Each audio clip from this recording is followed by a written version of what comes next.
Karalee, as I mentioned earlier in the show, pro-Palestinian protesters in Melbourne have defied calls to cancel their rally over the weekend, yesterday specifically, despite pleas from the Lord Mayor Nicholas Rees and police that holding a protest could divert much-needed resources from this bushfire emergency. I think, yet again, more selfish actions from protesters who... Seems it hasn't dawned on them yet that there's a ceasefire in Gaza, but to hold a protest when there's a natural emergency really beggars belief. It sure does. Good evening, Caroline and Colleen. Look, it's dreadful. I mean, I want to say to all these pro-Palestine protesters, go and live in Gaza. If it's so wonderful and you are so supportive of the cause, go and live over there. The Lord Mayor, Nick Rees, the police, all the community leaders, shopkeepers. Melbourne has been smashed because there's been 106 protests held over the last 2 years.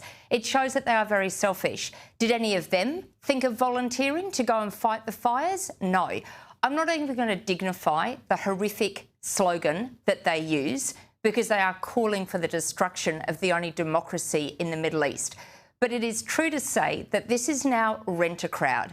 These pro-Palestinian protesters are pro-Maduro, they're pro the Ayatollah in Iran, they really do not care about human rights, and they've also got the audacity. They go after every single cause, and when it actually hits them, they don't know what to say. So at the moment in Iran, we have innocent people being gunned down by the Islamic Revolutionary Corps. Are they protesting in the support of these people's freedom after nearly 50 years under the Islamic cleric regime?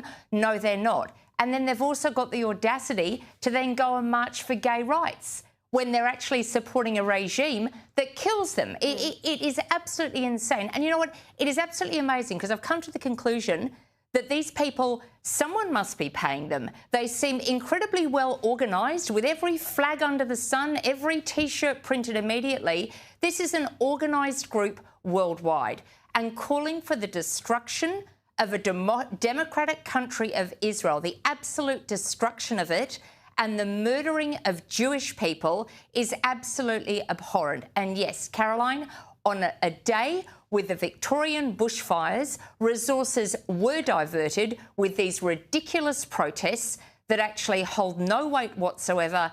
And I repeat it again, if these people are so concerned about Gaza, head over there. You know, it was amazing on Twitter today. There is a picture, it's not a meme, but it's a picture of an empty ocean with people in Iran saying, where is Greta Thunberg's flotilla for us to support us wanting actually freedom? You say they support the Iranian regime, and no doubt some of the protesters do, but they're utterly silent about what is happening, about hundreds of protesters being gunned down in Iran. You're right about that.